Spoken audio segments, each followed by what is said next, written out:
Hello, I'm Brian. I'm from the better side. Today, I want to make some communication about the particles. So today my topic is particle characterization solution. We know the particle is a little complicated. In this world, there is thousands of kind of the material and thousands of particles. Based on the chemical components, we have the organic particles and inorganic particles. For example, some polymer, resin, or pigment, drug, or protein, all belong to the organic particles. But some mineral, stone, rain, or some chemical bonds, it belong to the inorganic particles. And meanwhile, based on the different physical state, physical properties, we have the solid, liquid, or gas. For example, almost all the powder belong to the solid state, but some suspension, emulsion, is a liquid particles and bubbles.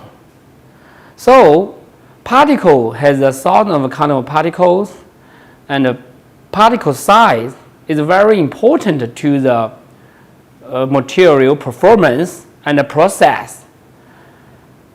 But how to test this particle size is a challenge to us. For example, what is the size of the particle? Maybe some friends will say, Brian, this is a very simple question. This is an idiot question even. Size means the particle big and small. And really? For example, this match. What's its size? Maybe you say, oh, this size is a height, width, or length. So it's 60, 40, and 15 millimeter. But if I let you only use one parameter to describe this match size, you maybe think that is difficult. Length, width, or height? No, not right. But in fact, our real particle is more complicated, irregular. How do you do? What is the size? So how could we deal? Now we use the equivalent sphere, the idea. Why use the sphere or ball or circular? Because in this world, the ball or the sphere, they can use only one parameter to describe its size. So for example, the left is a cylinder. So what is the size? We find a ball. This is a ball has the same volume with the cylinder. See, we use the ball size to describe this cylinder size. For example, this picture cylinder, we think this size is 39 micron. But if we test the particle with image, we get a two-dimension pictures. So based on this the pixel size and the number, we can know the particles, this area. So we find a circle. This circle has the same area. We use this size to describe this particle size. For example, this is a cylinder.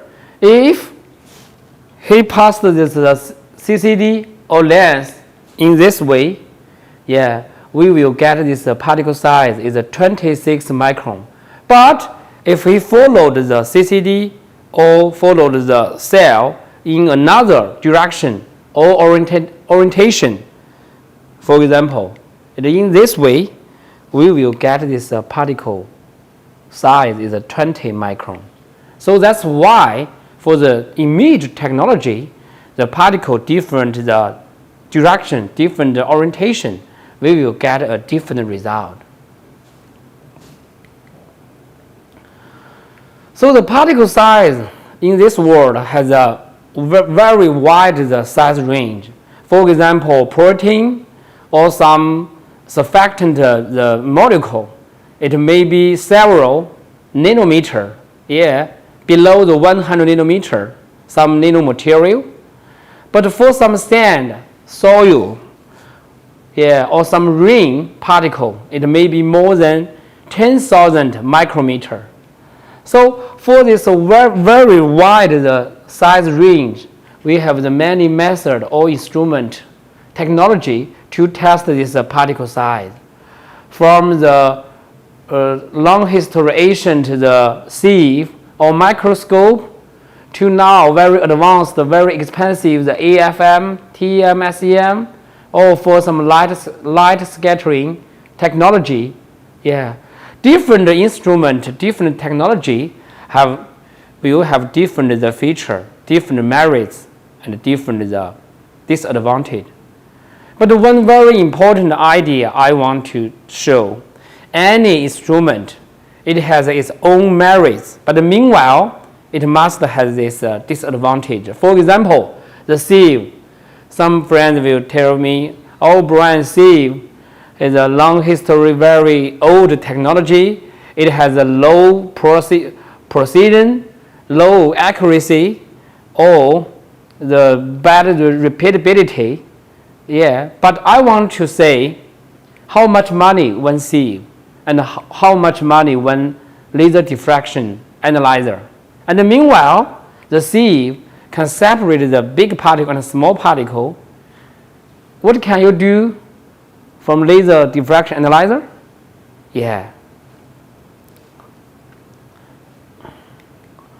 For example, the sieve technology. The sieve, is a very easy method. Now the mechanical or the electricity trembling, the different method. So it's very easy to operate.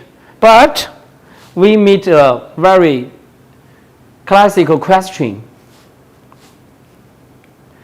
All the particles of my product pass through the 110 micron sieve. But why your laser diffraction analyzer give me the result the bigger than 110 micron in my product?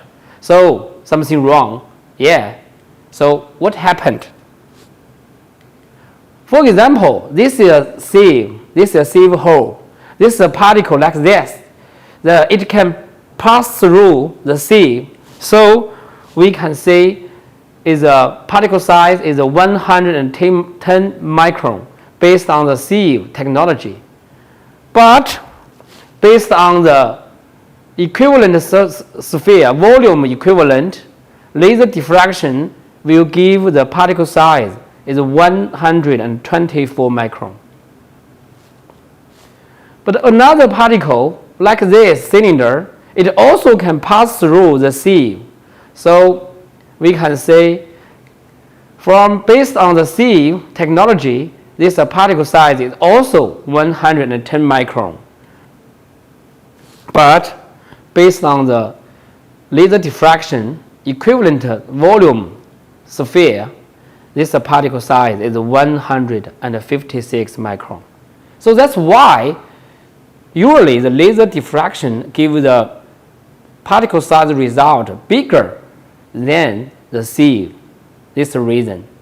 And meanwhile, when an irregular particle, when he passed through the sieve, the hole, it's different, the particle different, the direction, orientation will also influence the final result. For example, the particle like this, like rod. So here, he can pass through the hole. But if this direction or this orientation, no, he cannot pass. So that's why the sieve technology, it has a low precision or low repeatability. It's a reason. So for the sieve, its merits is a low cost and it can separate the big particle and the small particle, and then no mathematical calculation, yeah, but it's a disadvantage is low precision and accuracy and time consuming, yeah. Another technology, image is also has a long history. I think it's a very good technology, yeah. Why? Because we can see the particle based on the image, yeah. In our view, we can see this particle, then we believe it. Oh no. But it's a real thing. What you say is really is true? No. For example, we have a nano material. This is a nanoparticle. This particle is photoed by the FESEM, by this, yeah, made in German. So this particle, we use the FESEM, is show its particle size is about the 20 or 30 nanometer. But if this particle I tested by the laser diffraction analyzer, it gives me the result like this. It's about the 2 or 3 micron. So this two result has a 100 times difference. Why? Somebody will say, oh, the laser diffraction analyzer gives the wrong result. Not good, it's bad. Really? If we look this particle in a low magnification, we can say this particle photoed here. So this particle, in fact, like this. So he formed this aggregate or agglomerate, this structure. That's why the TEM or SEM give a big different result with the laser diffraction, because they give the different particle structure.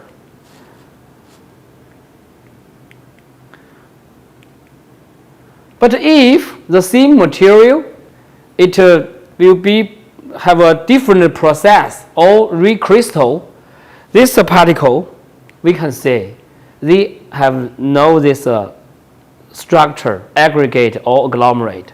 So this particle, if we test with the laser diffraction analyzer, we will get a smaller particle size distribution. Yeah, this is a peak about the 200 nanometer. So this is a stranger thing. From the TM-SEM, this particle is bigger than this. So right of the particle is bigger than left. But based on the laser diffraction, this particle, right, is smaller than the left. So it seems a little conflict. But why? Because they have this structure. No. That's the only reason. In fact, when we produce or synthesize the particle, especially the small particle, nanoparticle, it often forms this structure. That's why we must concern this thing, because it will influence your performance. But some friends will say, oh Brian, I know this particle, yeah, it's not the whole crystal. This is a small particle, aggregate, agglomerate. It's not the chemical bond. Yeah, it's some weak reaction. So this aggregate, I can use the high energy dispersion method. For example, high speed stir or ultrasonification. I can disperse this particle one by one. Yeah, it's really? No. For example, a very simple case. If you have a very small particle slurry, you dry it under a low temperature vacuum condition. You let the slurry become the powder, dry powder. But when you add the water or surfactant into this powder, can you let the powder became or retain to the slurry the same? No. 99% material or small particle you can not success. Why? Because I think this small particle, yeah, it's aggregate, not the chemical bond, strong action, but this weak action is more complicated than we imagine. You cannot disperse one by one easily. High speed stir or ultrafiltration. Yeah, that's why in the industrial, the superfine or nano particle or powder is very difficult to process or to produce. That's the reason. So image has its merits. For example, this mixture, this is the API, and this is excipitant, this drug. So laser diffraction can only give you a general particle size distribution, but you cannot know which is the API and which is the excipitant. But image can tell you, yeah. And meanwhile, the image technology can give you the particle size distribution, and meanwhile, it can give you more additional information. For example, circularity, aspect ratio, convexity. Yeah. So this information, the laser diffraction technology cannot give you. And for example, this is two kinds of material. Based on the laser diffraction, we get a very similar result. So we can say these two particles, the result is the same or is very similar. Is really? But these two particles, if you produce one suspension or immersion, you will get a big difference in the viscosity or the rheology. Why? Because this particle, this structure have a big difference. So this information, the light scattering technology cannot give you. So that's why image is good. I have said any technology, it has merits, and meanwhile it must have a disadvantage. So what's the risk or what's the problem for the image? The sampling representation. For example, this is your sample, your particle. Yeah. If today you are very happy, so you test here, you will see, oh, all my particle is uniform, is 1 micron, is very small. But tomorrow you are very angry, you have a bad mood, you photoed. Here, you will see, oh, this sample, this particle is ugly, not uniform. Yeah, that's why, because your sampling different. Yeah, so this is a particle, this image technology is risk. So image, it has merits, is a visual, no mathematical calculation, the high resolution.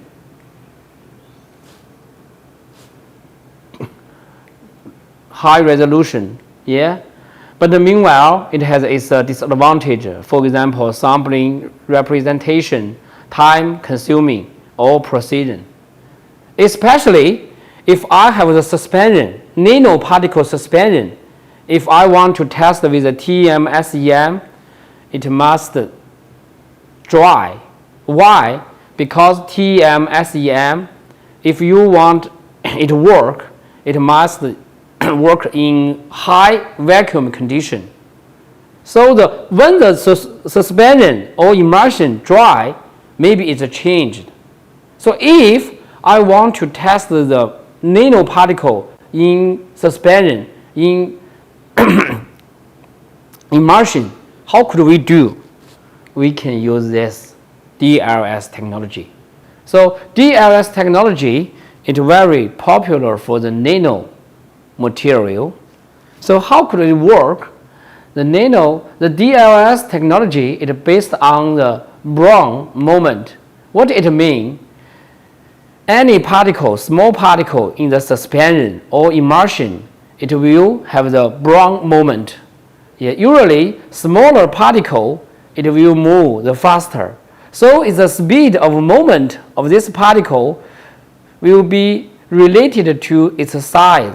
So if we can get the particle's moment speed, then we can calculate the particle size. But what's the problem? This particle is very small. So this small particle is the moment speed. It's very difficult to test directly. So how could we do?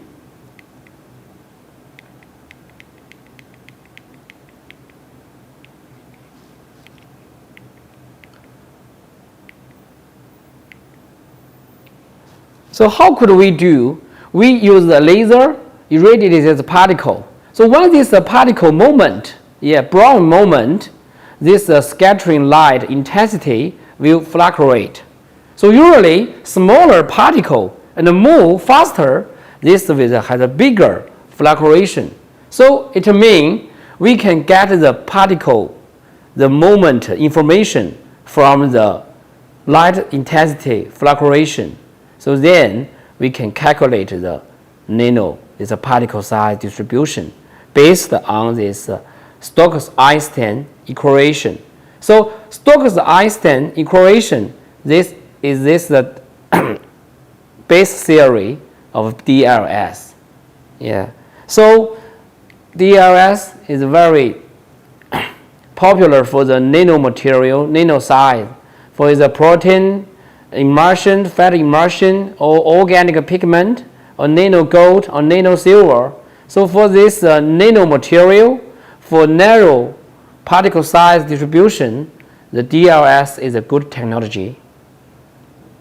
But anything has two sides. It has merits, and meanwhile, it must have a disadvantage.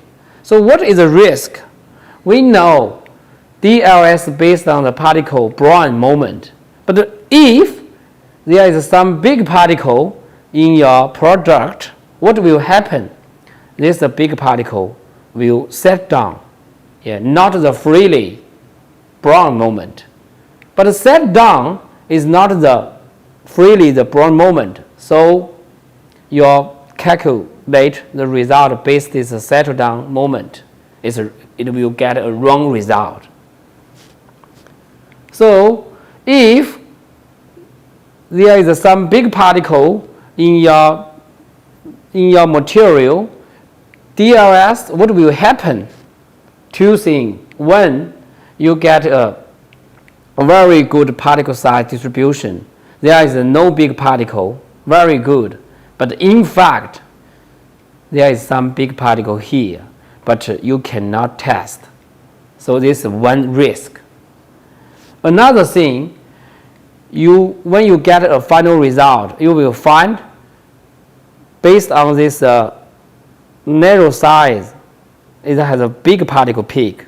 But this time you test the big part, the big peak will appear. But the next time, this particle will disappear. No. So somebody will explain, oh, this is bubbles. No. It's not bubbles, because usually bubbles not so small in this size. Bubbles here, maybe 70 or 100 micrometer. Why? Because in your material there is some big particle set down. This thing will happen. That's why risk. So DLS technology is merits for the small particle, especially the narrow particle size distribution material. It tests very quickly, convenient, the high precision, but it's a disadvantage. It's a sampling representation for the big particle, wide size distribution, wide size distribution the particles, it's a risk. So if for some big particle or for some material particle has a wide size distribution, How could we do? We can use the laser diffraction. The laser diffraction is a very popular technology for the particle size measurement now. Why and how it works? The laser diffraction analyzer, based on the very popular weather-based physical phenomena, the laser diffraction pattern. So this is a 5 micron ball. This is a diffraction pattern. Yeah. This is a 800 nanometer ball. This is a diffraction pattern. So we can have a look. It has a big difference in the diffraction pattern for these two particles. So when the laser meets the particle, irradiates the particle, it will have a diffraction pattern. Usually, smaller particle have the bigger or large the scattering angle. So how to test? How to measure particle size? Usually, when laser irradiates the particle, it has the diffraction pattern or diffraction circle. If we place a smaller particle, it will have the bigger angle, scattering angle, like the bigger scattering circular. So that's to say, this is a position of a diffraction circle will give you the information of a particle size. If we place the same small particle here, so this is circular, so this intensity will increase. So what it means? It means the light intensity of a diffraction angle will give you information of a particle quantity. So more particle will high intensity here. So how could we do? We placed a detectors, a series detectors. We test the scattering, the light, the scattering intensity and angle, so we can get the final particle size distribution. So all the laser diffraction analyzer in the world working in this way. So why is it popular? Another reason, if you are the suspension or immersion, no problem, you test with a wet dispersion. But if you are the powder, you can with the two methods to test this particle. One, wet dispersion, I use water or solvent, I disperse this particle, then followed, pass through the detector. Another thing, if your particle is a reaction with the water or sensitive to the water or solvent or dissolved in the water or solvent, we can also disperse the particle with the compressed air. We call it the dry dispersion method. Yeah. So one powder we can disperse with a water solvent, wet dispersion, or air, dry method. Both okay. Yeah. So laser diffraction is a merits, can have a wide particle size range, usually from the nanometer to the millimeter. Yeah, to millimeter. Yeah, very wide. And meanwhile, and the powder, suspension, emulsion, or spray, or bubbles, they all can test. Yeah, and meanwhile, its operation is very convenient and the high precision, good repeatability. Yeah, but what is a disadvantage? The first thing, it has a very complicated mathematical calculation. And meanwhile, for some very small, very few big particle, it not enough sensitive. It cannot test. Yeah, for example, you only have 8 particles in your every milliliter. Yeah, you cannot find. And meanwhile, he cannot give you the absolute particle number. So if I want to test counting my particle number, how could we do? So we could use a technology, the counter. For example, quarter counter or light obscuration counter. So quarter counter each use a very simple theory. So this is a pipe. We put the negative and positive electrode here. We give this stable voltage, constant voltage here. So when your particle pass through this very small hole on this pipe, so when your particle pass through this hole, it will change the resistance. So that what it means, when the particle pass through this, it will change the resistance, so it will produce the electricity pulse.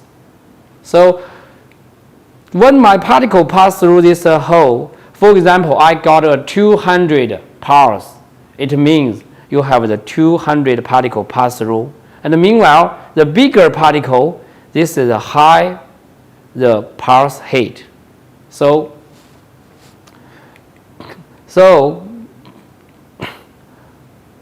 this it can give you the absolutely particle number.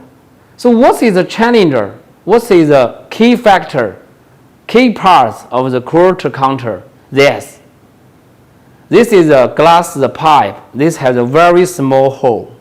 So if you want to produce, for example, 20 micron hole on the glass, and meanwhile this hole size must be very accurate and very smooth, so it's very difficult.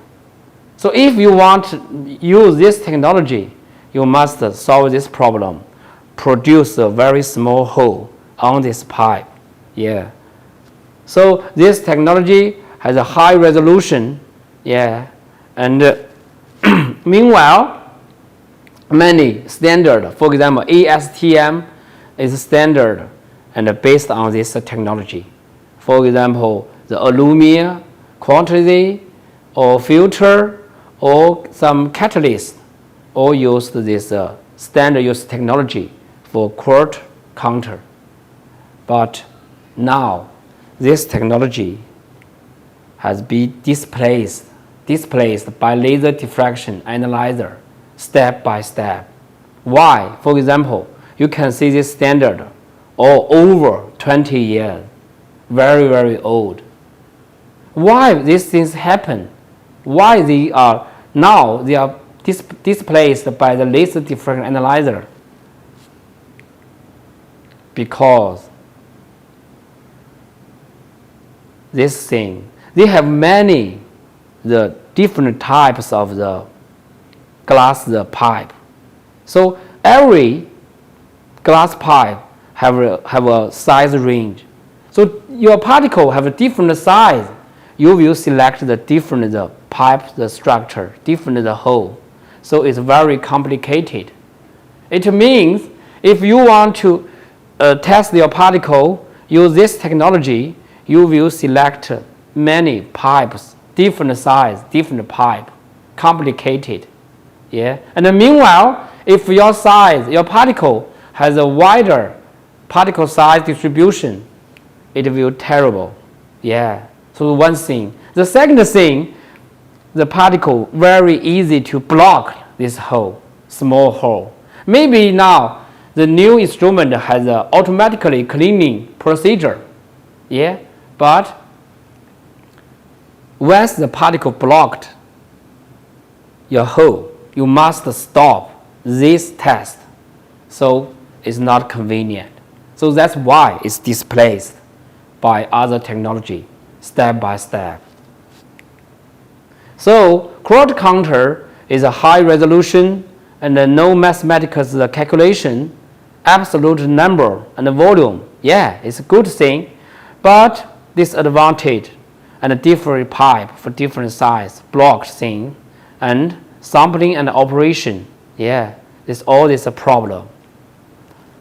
So now, and light obscuration counter is a popular, yeah, for particle size and particle number counter. Yeah. So what is the difference and what is the difference with a quarter counter? It's a this is the working this schedule. So this laser, this detector. So when your particle passes through this cell, your particle will block this laser, so it will produce the pulse heat. Pulse. So I counter this pulse number. I can know how many the particle you have. And meanwhile, the particle size, bigger particle, will have the higher the pulse heat. So pulse heat can give you the particle size, and the pulse number can give you the particle number. So he can give you the particle size distribution. But comparing to the quarter counter, they have no the small hole structure, so they cannot be blocked. Yeah, and meanwhile he can test the big volume. So this is a merit thing. So based on this, we can get the particle size distribution. We can say this particle size distribution curve is not beautiful. Yeah, why? Because the laser diffraction or DLS always a calculation. This curve is calculated very beautiful, but the counter absolutely result. For example, 2 micron is a 3 micron is a 5, the 10 micron is a 7. Yeah, so it's a absolutely technology. So light obscuration counter, its merits is a high resolution, yeah, a big volume, no calculation, no mathematical calculation. But what is the disadvantage? Yeah, for wide size distribution, yeah, is a high challenger. Meanwhile, small particle. For example, usually your particle smaller than 1 micron, it's a big challenger. And meanwhile, finally is a low concentration. Yeah, why? When you test this particle, you must let your particle pass the 1 by 1. If your 2 particles aggregate all together, pass through the cell, the detector, they cannot know what happened. Yeah, so it means your particle must 1 by 1. It used very low concentration. You can test. Yeah, so this is a disadvantage. So different technology has different its own features. For example, laser diffraction, image, or DLS. Yeah. For example, the laser diffraction has a wide size range, and the DLS has a narrow. But I want to say, if your particle below, for example, 100 nanometer, so this is a better. So for the big particle, wide size distribution, laser diffraction is better. But if your particle is very small, nanoparticle, and meanwhile have a narrow size distribution, this technology will be better. And for the laser diffraction, yeah, it use the very complicated calculation. You cannot observe the particle directly, but the image you can observe, you can see your particle. But what you say is true? No. Yeah, so how could we understand this thing? We think we must try our best to understand every technology. We know its merits, and meanwhile we know its shortcoming or disadvantage. Then we select the best solution based on our particle, on our material. So okay, this communication is finished. Thank you for joining us. Okay.